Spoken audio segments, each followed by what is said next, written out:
Biden menangkan Pilpres kemudian menjabat, maka angka COVID menurun drastis di Amerika. Sekarang terbukti. Kemarin bahkan Nancy Pelosi, ketua DPR-nya Amerika, pidato sejak awal kedatangannya sampai selesai rapat tanpa masker sama sekali. Pejabat Amerika sudah tidak bermasker. Mirip dengan apa yang Trump CS lakukan dulu. Trump mengatakan semua ini ulah globalis cabal di belakang Partai Demokrat yang ingin membuat dunia selalu dalam keadaan berperang. COVID adalah political tools yang mudah ditaklukkan kalau taat pada globalis. Kalau tidak taat pada globalis, negara tersebut akan lama COVID-nya. Lalu sekarang terbukti COVID mulai berkurang cepat sekali di Amerika. Seperti kata Trump, benarlah globalis ingin selalu membuat dunia tidak damai. The real Darth Vader adalah globalis ini. Ingin selalu perang dan ingin berkuasa mutlak. Buktinya baru saja Amerika serang lagi dengan kekuatan penuh tentara pro-Iran. Artinya begitu Demokrat berkuasa, globalis di belakangnya, perang berkelanjutan,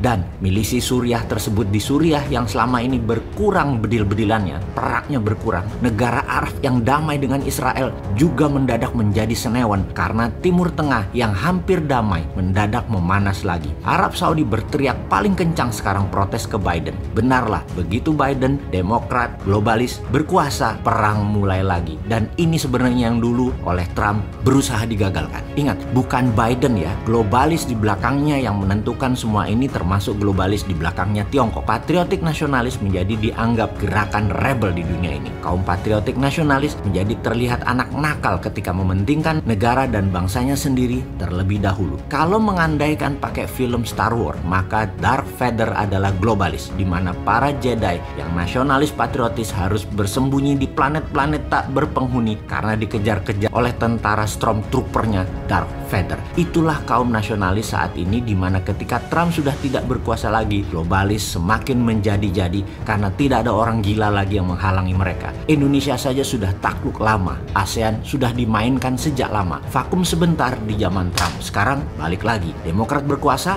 globalis berkuasa. Secara analisa memang Partai Demokrat biangnya mengawali kekisruhan di mana-mana. Sekali lagi, penting kita melakukan counter insurgency bernegara di Indonesia ini yang sejauh ini masih lemah antisipasinya urusan internasional, terutama dunia shadow. Maka ada timbul pertanyaan, apakah bom akan mulai dipakai lagi sebagai penggoyang kemapanan di banyak negara? Jawabannya sangat mungkin teror akan dimainkan lagi di era Biden ini. Di Indonesia bagaimana? Ya mungkin sekali teror dimainkan. Makanya hati-hati. Kekuasaan globalis ini membuat kita mendengar info terbaru tentang New World Order adalah sudah dilepasnya virus Ebola tipe 10 dan varian baru Chikungunya yang belum ada obatnya di Afrika. COVID selesai digantikan dengan virus yang lebih mematikan. Ini bangsatnya si globalis tadi. Isu yang santer digunakan laboratoriumnya ya masih di Wuhan. Jadi kalau dikatakan COVID adalah pandemic man-made, itu harus kita bisa percayai. Namun cara penanganannya di banyak negara yang pejabatnya tidak berdaulat adalah dengan vaksin. Bukan vaksin, tapi tambah vitamin, tambah pola hidup sehat, dibantu negara melakukan kekuatan lobby-lobby politik ke tingkat dunia.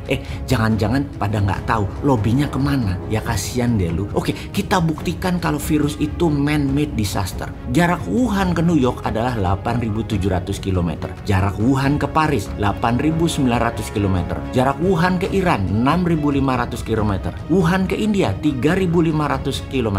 Jutaan manusia terpapar COVID di tempat tadi yang kita sebutkan. Namun Wuhan ke Beijing yang 1.000 km, Wuhan ke Shanghai yang cuma 600 km, tidak ada virus COVID di Shanghai dan Beijing dalam hitungan hanya ribuan ke bawah. Cukup mudah mengkonfirm bahwa paten COVID memang milik Amerika, namun laboratoriumnya Wuhan. Itu semua orang juga tahu. Jadi informasi ini harus kita tajamkan. Bukan apa yang globalis mau atau lakukan, namun apa yang harus kita antisipasi ke depannya. Juga apa yang akan Biden CS lakukan dengan menggunakan instrumen penggoyang perdamaian. Teror bersenjata, pandemi baru, harga komoditi oil and gas naik. Semua adalah alat tekan, menekan negara tidak berdaulat. Segera siapkan counter insurgency agar Indonesia selalu menang.